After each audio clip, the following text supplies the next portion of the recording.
Hola, buenos días a todos. Bienvenidos al ciclo de foco económico, de mercados, economía e inversiones de Crow y Fórmula. Vamos a tomarnos unos 5 minutitos para iniciar. Así se pueden unir todas las personas que quieren participar. En aproximadamente 5 minutos nos unimos. Bueno, vamos a comenzar. Eh, a medida que se van sumando, les doy la bienvenido a todos y a todas a este ciclo que iniciamos en el 2025 respecto a la clave de mercado, economía e inversiones, conjuntamente con Fórmula Asesores Financieros. La idea es que durante el año vayamos indagando respecto a estos temas, en un año que todos sabemos que es movido por lo que pasa en la Argentina y sobre todo también por lo que está pasando en el mundo. Así que la idea de Crow y de Fórmula es armar un seminario que va a durar todo el año y espero que ustedes, tanto como nosotros, les sea de su absoluta satisfacción. La idea es que nuestro expositor, que es Mariano, que es socio de Fórmula, que ya lo voy a presentar, haga su exposición y vayan ustedes anotando sus inquietudes y al final de su presentación, Mariano pueda evacuarlas en caso que nos den los tiempos, pero la idea es que ustedes vayan anotando y sus inquietudes para que se la pasemos a nuestro disertante. Dicho esto, si quieren, damos comienzo formalmente. Mariano, la que sigue, por favor. Primero, un poco de historia de quiénes somos nosotros. Nuestra firma Crowe es una de las 10 firmas internacionales de auditores, asesores fiscales y consultores más grandes del mundo. Tenemos presencia en prácticamente todos los países, más de 180 países y más de 500 oficinas. Dentro de la Argentina tenemos oficinas en todos los centros económicos más importantes del país, como Buenos Aires, Rosario, Córdoba, toda la zona cuyana y la zona de Neuquén y del sur. Ya hace 80 años que estamos vinculados al mercado local. Eh, y respecto de Fórmula, Fórmula es una compañía de asesoramiento, el próximo, por favor. Es una compañía de asesoramiento financiero que hace administración de patrimonio para clientes destacados dentro de la Argentina y fuera de la Argentina. Mariano es uno de sus socios fundadores, tiene base en San Juan, pero opera con nosotros para toda la región de la Argentina y Latinoamérica. Dicho esto, Mariano, nuestra idea es que puedas arrancar. Estos son los antecedentes de Mariano. Como ustedes pueden ver, tiene una maestría en finanzas y es el director de Research Estratégica de Fórmulas Asesores. Si te parece bien, Mariano, podemos empezar con tu disertación. Gracias, José. Buen día a todos. Estaba preparando una charla de coyuntura como esta y revisando antes de empezar. La historia no siempre es igual, pero rima. Y hablando en la previa de un acuerdo con el fondo, vemos que la lira turca se deprecia un 12% en la previa del acuerdo y genera bastantes 2018 vibes en lo que parece ser gracioso. Eh, en la previa del acuerdo es algo anecdótico nada más, pero para arrancar y pensar en, en esto, en esto del acuerdo con el fondo, decidimos hacernos un par de preguntas que van a llevar o conducir lo que es la charla. En ese sentido, lo primero es, ¿por qué necesitamos el acuerdo con el fondo? ¿Lo necesitamos, sí o no? ¿Cuál fue el impacto de estos acuerdos del fondo en las variables macro y de mercado argentino? ¿Qué es lo que pasa con acuerdos comparables y países similares con este tipo de acuerdos y a partir de eso sacar una serie de conclusiones que nos sirvan para en la práctica tomar decisiones de financiación, de inversión o de encarar distintos proyectos sabiendo lo que eventualmente podría llegar a pasar a partir de experiencias históricas. En este sentido, eh, será por deformación profesional, tal vez, y por una cuestión de que yo entiendo que en el mundo de los negocios todos son flujos de fondos. Es que en este tipo de charlas me gusta empezar a decir, che, ¿por qué necesitamos este acuerdo con el fondo? Y la pregunta iniciales, pará, vamos a mirar el flujo de fondo. Algo nos empieza a sonar que el problema puede estar del lado de los dólares. Ok, miremos cómo es el calendario de vencimientos en los próximos años y a partir de eso evaluemos. Ok, acá podemos ver que en términos proporcionales, más celestito son los vencimientos con el fondo. La verdad que el vencimiento con el fondo de este año en la práctica no parece ser en términos de volumen un problema. Más o menos y mirando son 20.000 millones de dólares, 18.000 millones de dólares este año, el año que viene, y eso va increyendo hasta el 2029 y la parte más importante es la que es atribuible al pago de amortizaciones e intereses de títulos soberanos. Es decir, en la práctica parece ser que hasta el 2027 el fondo no parece ser un escollo grande por la cantidad de dólares a desembolsar,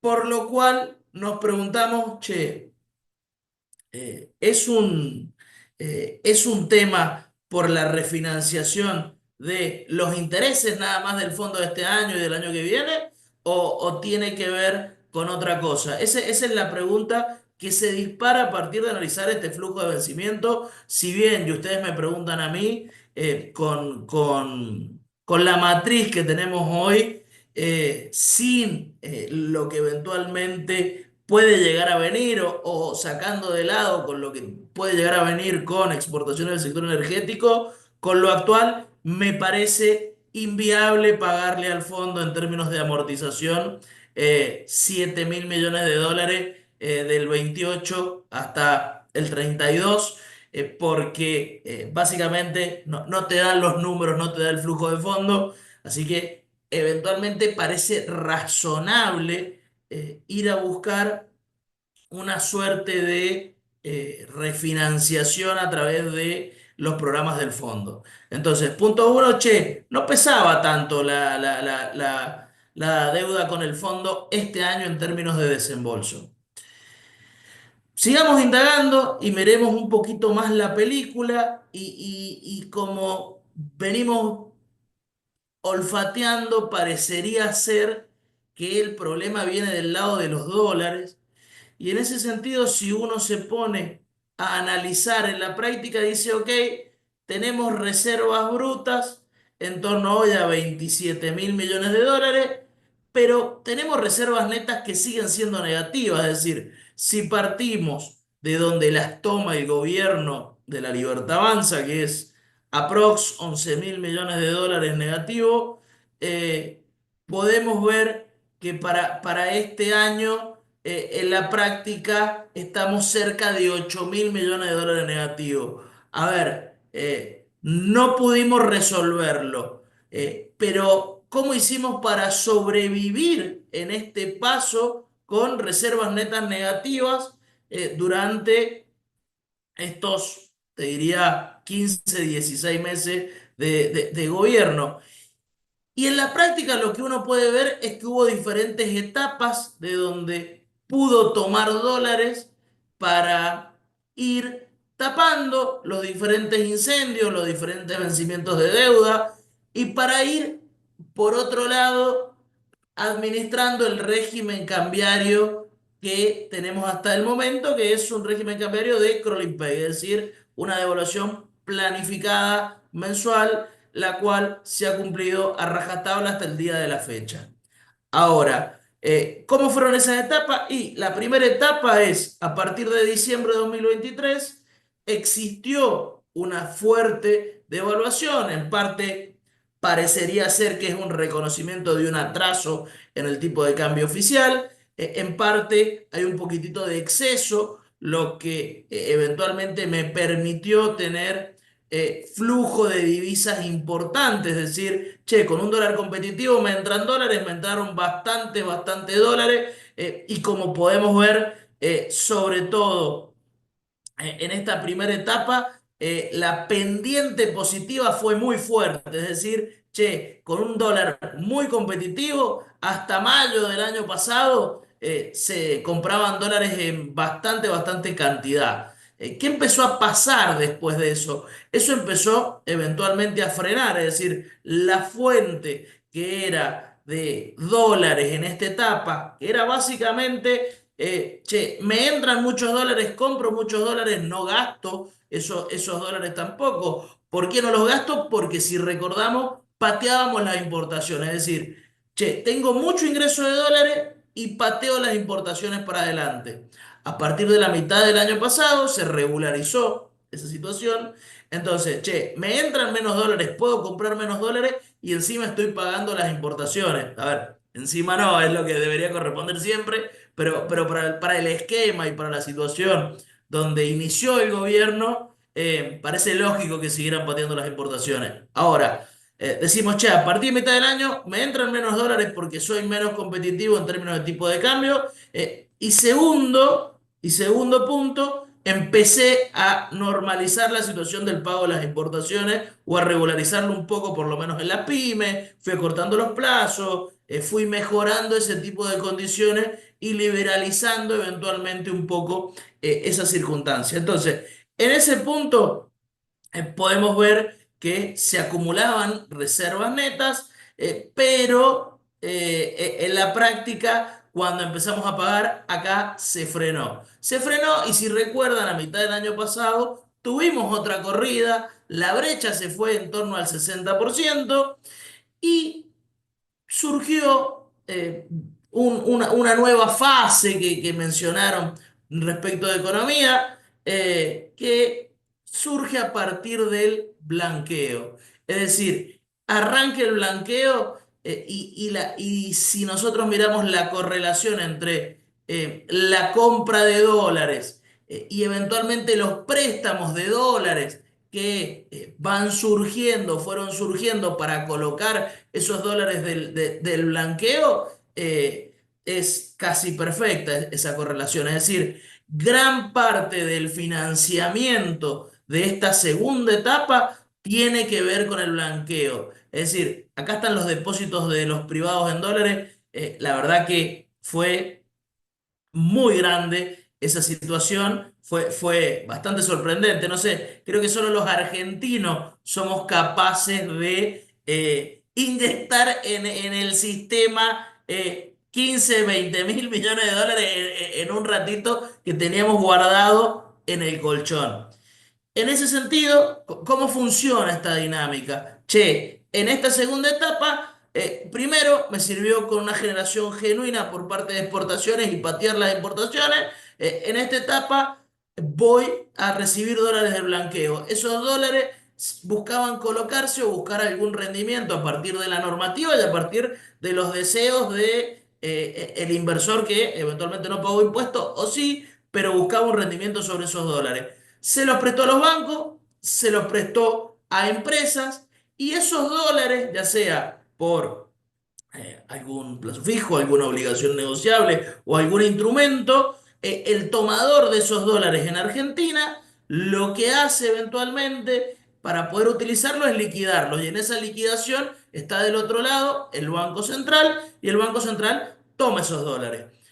Si nosotros hacemos la evaluación y decimos, che, este fue un gran, buen one shot importante, me duró un par de meses, fue un artilugio bastante inteligente, podemos ver que si lo comparamos con los máximos de la época del gobierno de Macri, para ver o para tratar de evaluar una situación normalizada, hasta dónde pueden crecer los préstamos en dólares, y uno evalúa en este punto y dice, che, estamos muy cerca, quedarán 1.000, 2.000 millones de dólares para llegar a esos máximos del mejor momento del gobierno de Macri, de los préstamos en dólares, por lo cual no le queda mucha vuelta de rosca más. Entonces, dijimos, ¿cómo llegamos hasta acá con el universo de los dólares? Ok, partimos de un stock de reserva negativa, las acumulé a partir de un tipo de cambio competitivo y de patear los pagos que tenía de importaciones.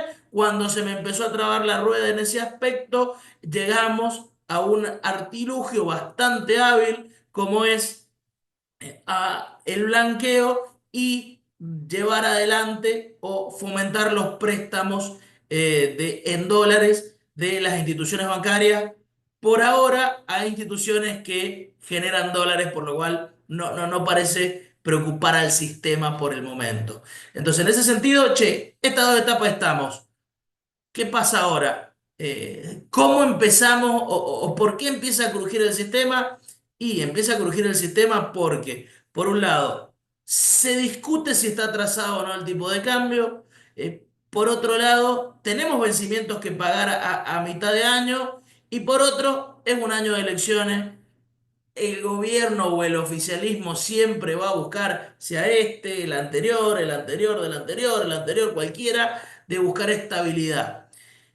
En ese sentido, che, necesito otra herramienta, una nueva etapa, un nuevo puente, una nueva situación de transición, aunque sea de única vez, que me permita irme acercando hasta cuando esté normalizada la macroeconomía y pueda tener flujo de exportaciones razonables, y un flujo de importaciones razonable.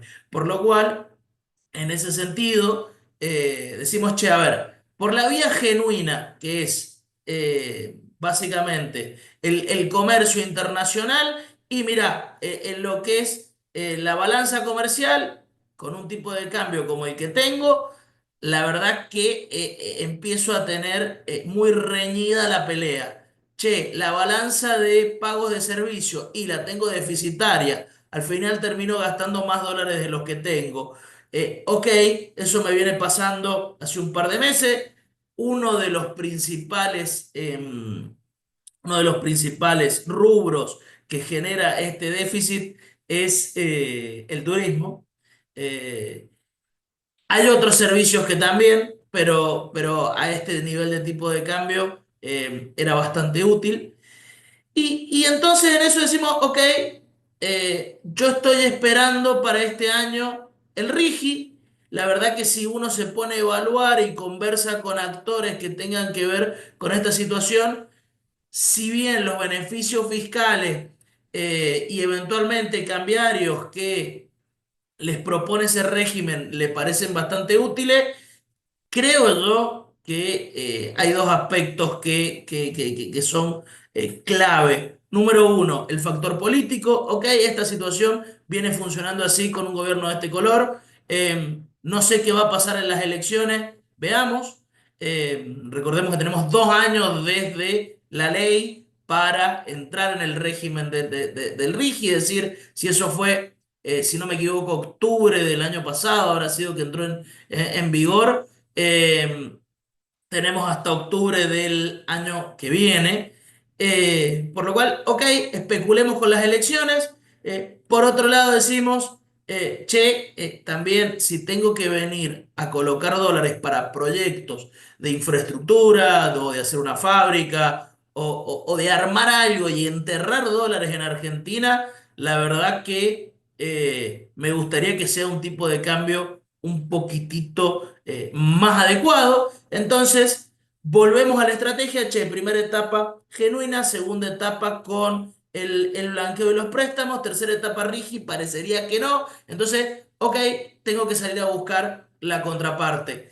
Otra forma de financiar esta situación. ¿Cuál es? Y mira, vamos y busquemos plata en el fondo. Y si buscamos plata en el fondo, nos puede servir si nos dan unos dólares de más para tratar de traspasar esa situación, pasar el proceso electoral, ver si regularizamos el régimen cambiario eh, y eventualmente el gobierno evaluar si consigue un mayor apoyo en las cámaras para las eventuales reformas estructurales que quiera llevar adelante.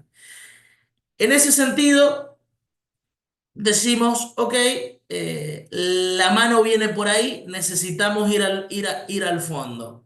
Y ir al fondo y pensando en la ley Guzmán que te obliga a pasar por el Congreso y sabiendo que no se tienen los números o el poroteo a priori necesario para hacerlo pasar como una ley por ambas cámaras, recordemos lo traumático que fueron los procesos de las leyes el año pasado de la Libertad Avanza, les costó bastante, lo sacaron, tuvieron habilidad eventualmente política, si no eran políticos aprendieron bastante rápido.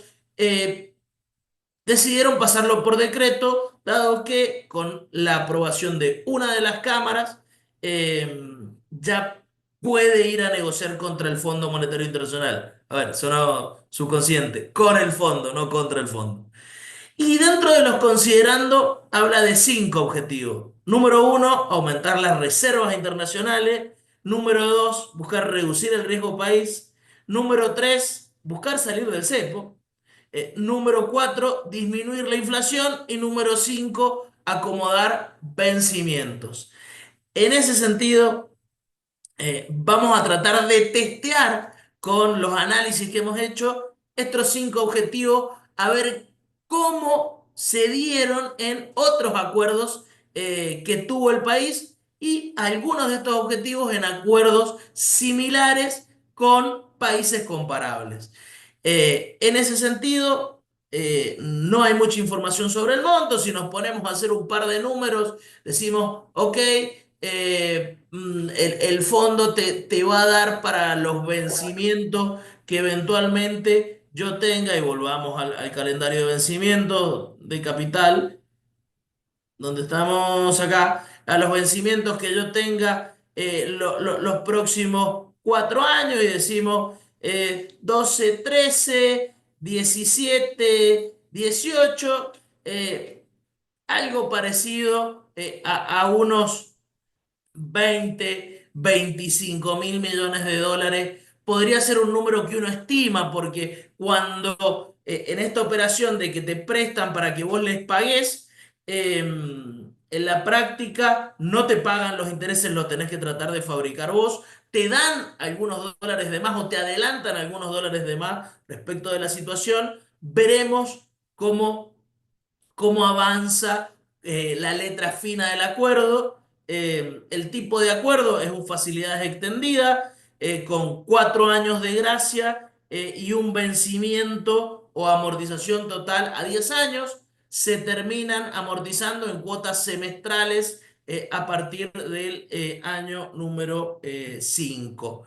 En ese sentido, también le agregan un objetivo para qué utilizar los dólares, para pagar las letras intransferibles y para, bueno, refinanciar el programa de facilidad entendida del 22. Entonces, esto lo vimos. ¿Qué es lo de las letras? Básicamente, resumen rápido, en las últimas décadas, cuando el Tesoro necesitaba dólares para hacer pagos de deuda, le colocaba un papelito, un crédito al Banco Central. Y le decía, toma este papelito, el Banco Central ponía ese papelito como un crédito en su activo y el Tesoro usaba los dólares para pagar deuda, para etcétera. En ese sentido, ¿qué es lo que dice el gobierno nacional? Ok, yo te voy a cambiar esos papelitos por dólares al valor de mercado de esos papelitos. Es decir, van a entrar al Banco Central esos dólares. Y la pregunta es, che, ¿cuántos de esos dólares y cuál va a ser el uso de los dólares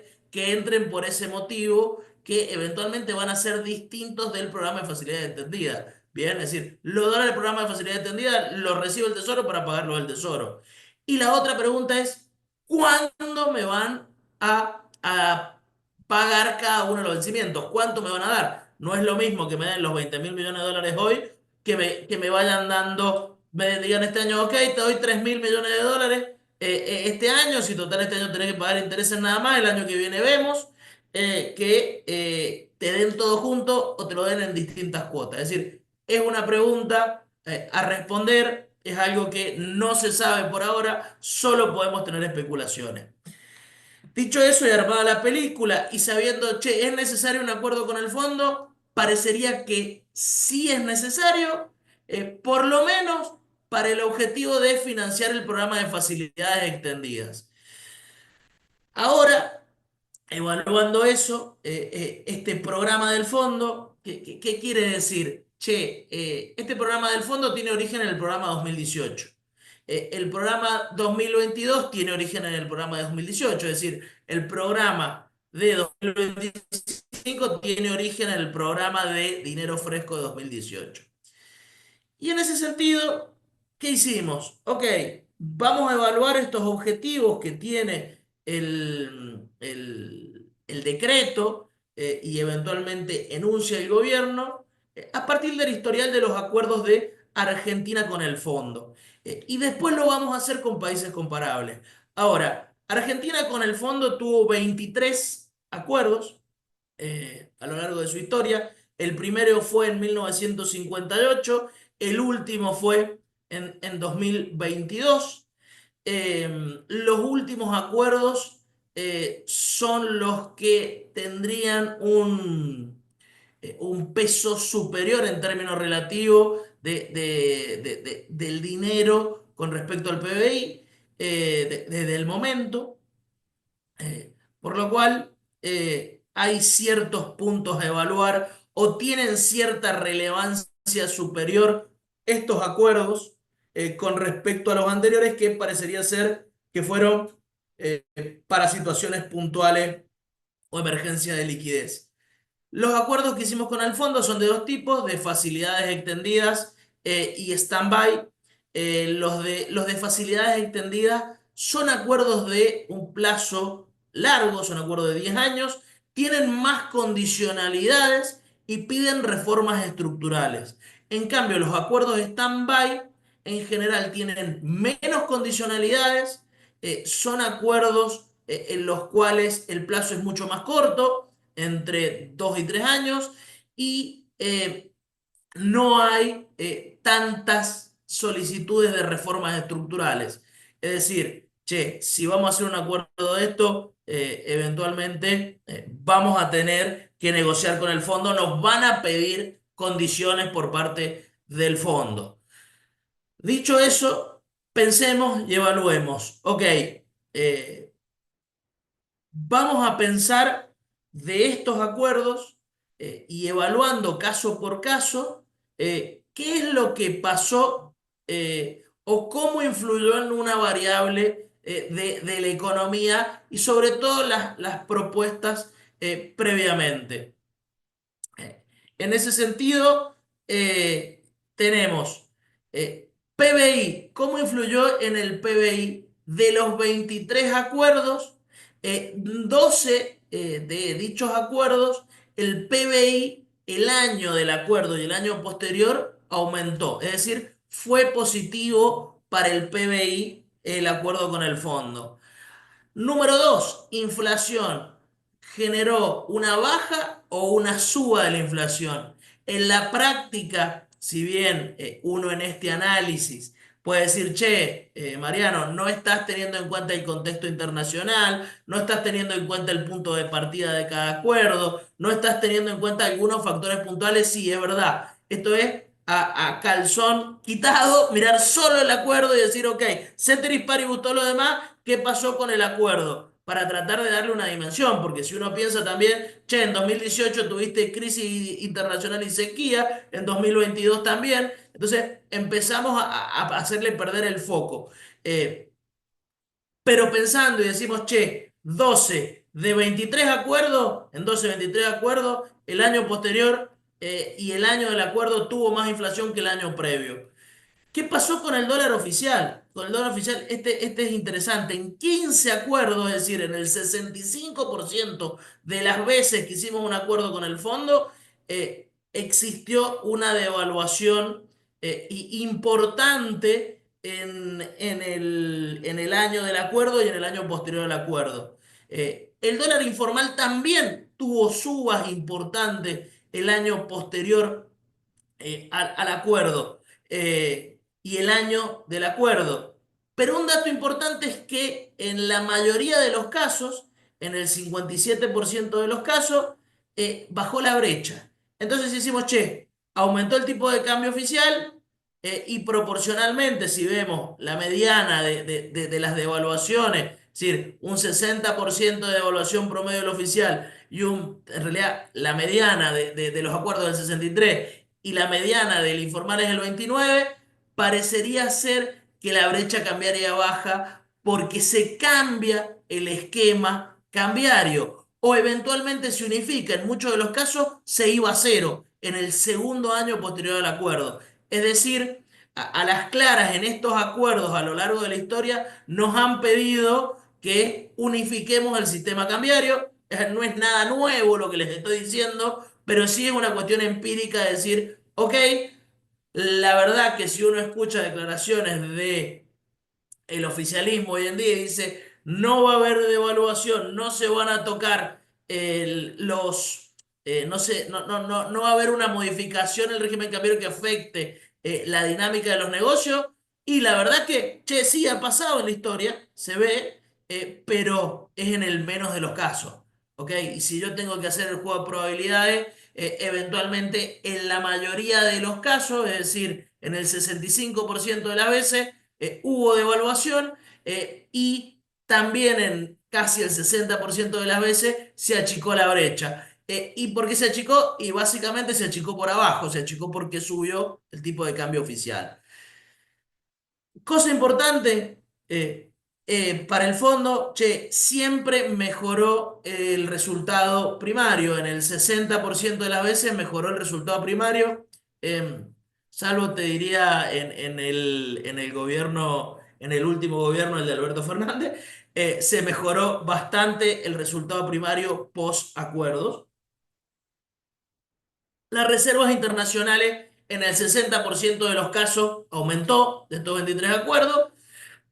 Y si ya nos vamos a variables de mercado y nos ponemos a analizar puntualmente distintas variables de mercado, podemos analizar, antes de eso es, che, el tipo de cambio real, es decir, la competitividad, ¿qué pasó con post-acuerdo? También aumentó. Entonces, che, sumemos, aumenta la competitividad, aumenta el tipo de cambio oficial, disminuye la brecha y van a eventualmente a cambiar, si esto se da así, el régimen cambiario y eventualmente tengamos una devaluación.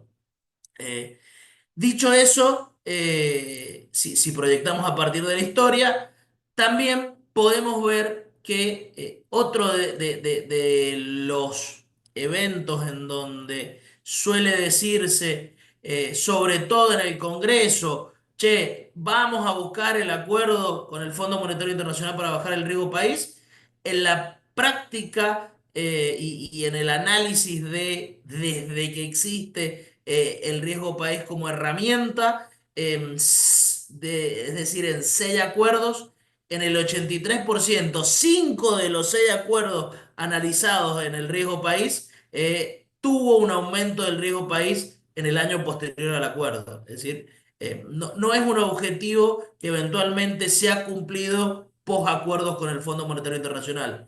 Y si uno lo mira desde el punto de vista del Merval, del Merval medido en dólares, del precio de las acciones, la verdad que no hay una dirección en la cual uno pueda tomar una decisión a partir de la historia, porque la verdad que dio mitad y mitad y mucho depende en este caso del punto de partida, de dónde venimos al momento de llegar a firmar el acuerdo. Dicho eso, y si hacemos un detalle de los últimos 2 acuerdos, que son los que más tenemos en la memoria, podemos ver que a las claras, tanto en el 2018 como en el 2022, subió la inflación, es decir, duplicó la inflación en el caso del 2022. En el caso de las reservas internacionales, en el acuerdo de 2022 fue distinto al acuerdo de 2018. Sí es verdad que estamos hablando de dos circunstancias distintas. En el 2018 no tenía cepo, en el 2022 tenía cepo. Es decir, estoy comparando dos acuerdos, un acuerdo con cepo y un acuerdo sin cepo. Eh, la verdad que hay dinámicas que son similares y otras diferentes. Lo raro es que en el sin cepo aumentaste las reservas y en el con cepo las bajaste. Eh, la verdad que uno esperaría, ante la dinámica de la otra variable, algo que fuera por lo menos en línea y bajar en las dos. El dólar oficial subió en este caso, es decir, al momento del acuerdo, al del cierre del acuerdo subió y al momento del año posterior también. Y la dinámica del tipo de cambio real multilateral, la verdad que es distinta o es contraria en el acuerdo del 22 y el 18, considerando con cepo y sin cepo. La brecha la verdad que en el acuerdo del 20 sí, del 22 eh, tiene una trampa porque termina en el 23, es decir, termina con el mandato de Milei. Por eso, eventualmente habría que haberla pensado o haber hecho un ajuste a noviembre o a las elecciones, al balotaje, lo cual te daría una brecha cambiaria bastante más alta, te diría que lo que estamos viendo en este caso, y te daría en el mismo sentido que la de 2018, es decir, te subió la brecha. Eh, Acá están la dinámica del riesgo país de lo que habíamos conversado. Es decir, che, de los objetivos que nos habíamos propuesto, pudimos ver que las reservas internacionales aumentan, que el riesgo país no se reduce, que eventualmente en muchos acuerdos parecería que apuntaron a una salida del cepo, que por lo menos en el corto plazo la inflación no disminuye. Eh, Eso con los 23 acuerdos de Argentina. Ahora, si nosotros pensamos en acuerdos comparables, es decir, en acuerdos que sean similares a lo que pasó en Argentina, para ver si nosotros tenemos una dinámica particular y para no sesgar el análisis solo a Argentina y para hacernos la pregunta, che, está bien, siempre salió mal. O en la mayoría de los casos salió mal el acuerdo. Y si sale bien, ¿cómo es en otros lugares? Eh, ok, vamos a ese análisis. La verdad que hicimos un análisis de acuerdo desde el 2014. Terminaron quedando acuerdos con un monto de desembolso sobre el PBI en torno al 2% y que tuvieran información disponible y que fueran de facilidades extendidas o stand-by para parecerse a la historia de Argentina.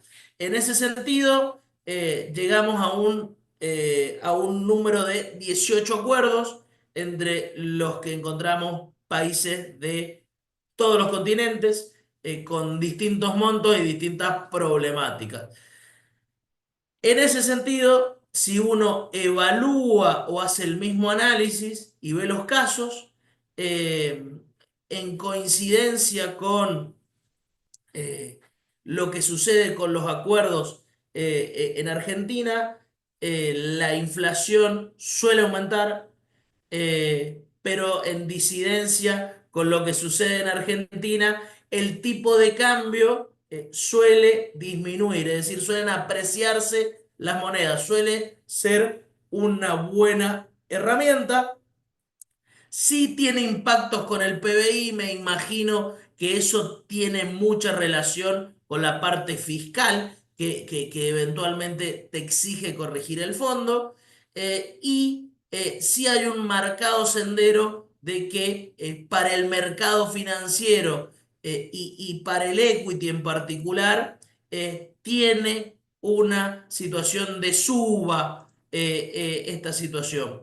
Es decir, che, en Argentina no está definido, afuera los acuerdos con el fondo tienen un impacto positivo en el rendimiento de los activos financieros, en este caso trasladados por las acciones. Y si y si yo les profundizara el análisis, que no incluimos en esto, pero para otra presentación trabajamos en algún momento, y vemos para Latinoamérica el objetivo de bajar el riesgo país en países latinoamericanos, en el 85% de los casos funciona. Es decir, el sentido es el acuerdo con el fondo te genera una mejora en los precios de los activos financieros, tanto en acciones como en bonos, en el resto de los países o en acuerdos con países similares. Es decir, les dejo abierta la puerta en la pregunta de, che, ¿y si este acuerdo con el fondo o esta situación sale bien y no como parecería ser que hemos evaluado los 23 acuerdos? Sí, tenés un desarrollo de potencial suba. Ojo, en eso hay que evaluar también puntualmente, que no ha sido materia de este análisis, el punto de partida. El punto de partida, en ese sentido, hoy es en precios que, si bien hemos tenido recortes en este tiempo, venimos de precios bastante altos. Veníamos de máximos históricos en enero del Merval, por lo cual ahí es un tema a evaluar. Ahora, resumen de la situación, analizando acuerdos del Fondo Monetario Internacional y variables, es inflación parecería ser que tiene un efecto alcista. Brecha cambiaria en Argentina tiene un efecto en general bajista, es decir, probabilísticamente en cantidad de acuerdos. El tipo de cambio tiende a subir, el resultado fiscal tiende a mejorar, las reservas internacionales tienden a mejorar, el riesgo país tiende a subir en Argentina, en el resto de los comparables, si bien no está analizado, en análisis similares, pero respecto a Latinoamérica, te da la contraria a lo de Argentina. El tipo de cambio real multilateral tiende a subir, a mejorar su competitividad. En Argentina no tiene tendencia clara a lo que pase con las acciones, en cambio en países comparables sí, es decir, te genera un punto de entrada para el mercado de acciones. Y lo que tiene que ver con el Producto Bruto Interno en Argentina, la verdad que me sorprendió esa conclusión cuando llegamos, es, che, tiene un impacto positivo en el Producto Bruto Interno, a diferencia de el resto de los países, eh, que es claramente negativo y me parece que tiene que ver con la pata fiscal. Para cerrar, y ser respetuoso con los tiempos que nos habíamos propuesto, eh, Argentina, acuerdo con el fondo, es una necesidad, pero para refinanciar los vencimientos de capital. Es una necesidad en términos del gobierno para tratar de conseguir dólares que generen una tercera etapa que les permita capear la situación o llegar o tener un puente hasta las elecciones eventualmente. Eh, en términos financieros y de mercado de capitales, eventualmente yo pondría una pausa. No sería por lo menos un catalizador que me defina si entro o salgo, porque en la práctica, si uno se pone a estudiar, hay otros factores que tienen en cuenta. No te termina de marcar agenda en cuanto al precio de los activos financieros del Fondo Monetario Internacional, sobre todo en acciones y bonos. Es decir, che, ojo, no te termina de marcar agenda, pero recordemos que las cosas que eventualmente nos pide el fondo no nos pueda pedir un tipo de cambio más alto, un dólar más libre, tasa real positiva y superávit fiscal. Más o menos esa es la receta del fondo en términos generales. Es decir, más o menos la que aplica en todos los países y en todos los acuerdos que hemos tenido. Por lo cual, en términos de decisiones financieras, tiene su impacto, hay que evaluarlo, pero no es el principal driver hoy para la toma de decisiones de inversión, sobre todo en términos financieros como pueden ser las acciones y los bonos. Sí me puede ayudar a decidirme en lo que tenga que ver con decidir en qué moneda estar, por lo menos hasta las elecciones. Puede ser un indicador, puede ser una ayuda. Por lo cual, habrá que esperar las novedades. Espero que durante estos 45 minutos de charla no haya habido ninguna novedad rimbombante que me haya dejado bastante en offside. Eh, pero quedo abierto a preguntas eh, para aclarar lo que necesiten. Bueno, Mariano, ahí hay, muchas gracias por la disertación y ahí nos están llegando las preguntas de los participantes. Te las voy haciendo llegar. Una consulta que es recurrente es sobre el nivel de inflación que podemos alcanzar en el 2025 con la firma del acuerdo del FMI. Si bien todos sabemos que hay expectativas de mercado que se reflejan en el REM, bueno, ¿cuál sería tu opinión al respecto? Em, Para mí depende de dos cosas. ¿Querés un número? El número del escenario bueno sigue siendo algo parecido entre un 25 y un 35. El número del escenario malo es entre un 35 y un 55. Es decir, ¿cuál es el escenario malo? El escenario malo es que nos escapemos, se nos escape el cepo porque lo fuerza el mercado. El escenario bueno es, che, hubo una devaluación programada, pasamos a otro régimen, nos incorporaremos unos 10 puntitos más de inflación de lo que eventualmente podríamos estar esperando, 10, 12, 15, pero arrancamos con un nuevo régimen cambiario. Y si me preguntás ahí justo, estaba viendo el tema timing.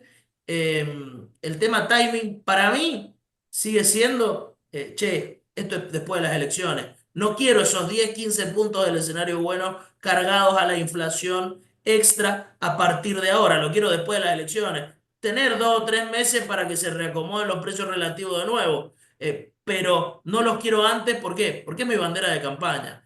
Y entiendo que potencialmente pueden firmar el acuerdo, puede haber alguna charla y decir, che, no me obligues a cambiar el régimen cambiario hasta después de las elecciones.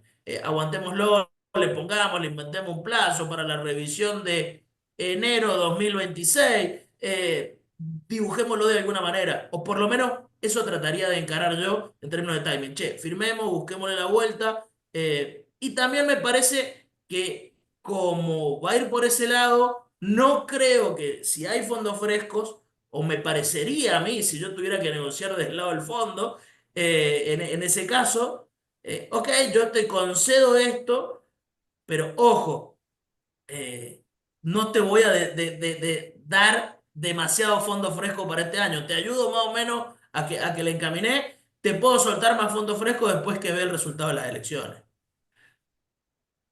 Otro tema que ahí también ha inquietado a nuestra audiencia era el tema de la corrida que ha sucedido en estos días, que hubo una mini corrida y que bueno, sigue sucediendo desde hace ya una semana y es evidente. ¿Cuál es tu opinión? A qué se debería? Te diría que lo desencadena a las claras el desarme de Carry. Este desarme de Carry que lo vemos, si vos ves las letras un poquito más largas o ves la serie de letras o de tasa en peso en el mercado, hay un desarme importante. Hay un desarme importante también de algunos fondos comunes de inversión T+1. Y esto tiene que ver con la incertidumbre que creo que se terminó generando a partir de lo del fondo, número uno, que me parece a mí que empezaron a comunicarlo eventualmente como algo virtuoso, se empezó a demorar y empezaron a poner nervioso al mercado sin necesidad. Pasó de ser algo virtuoso a ser algo vicioso hoy. Y por el otro lado es, che, estábamos gastando bastantes dólares en el mercado financiero, en el MEP y el CCL, fuera de lo que tiene que ver con el blend para mantener los tipos de cambio financiero. Es decir, se ha gastado durante todo el año pasado muchísimos dólares, que esos dólares hoy los necesita el Banco Central. Entonces, una combinación de decir, ok, vamos parando un poquito más, un poquito más, un poquito más algún par de anuncios que no gustaron, empezaron a desarmar el carry. Y una estrategia típica de carry es, ¿cómo termina? Comprando dólares, digamos. Yo vendí los dólares, hice tasa en pesos, después que hice la tasa en pesos tengo que comprar los dólares de nuevo. Y bueno, empezaron a salir. El tema es cómo se frena esa situación. Con, un lado, con suba de tasa o eventualmente con una devaluación. El problema es que las dos tienen sus consecuencias. O cuál es la otra que quieren mostrar o que parecería es, che, me doy vuelta y te muestro que tengo un poder de fuego impresionante, que te voy a velar en el mercado si me seguís haciendo subir el dólar y si compras dólares a estos precios que perdás plata. A ver, no tienen el poder de fuego para hacerlo eso hoy. Veremos qué consiguen, qué préstamos o qué otro multilateral o préstamo bilateral pueden llegar a conseguir para hacer esta situación y ver si eso es virtuoso o no en la práctica. Bueno, muchas gracias, Mariano, y muchas gracias a todos los que participaron. Los esperamos en los sucesivos reuniones de nuestro ciclo. Ya tenemos programado para el mes que viene. Ahí nuestra firma les va a hacer llegar el cronograma completo para aquellos que no lo tienen. Así que muchas gracias a todos por participar. Buenos días.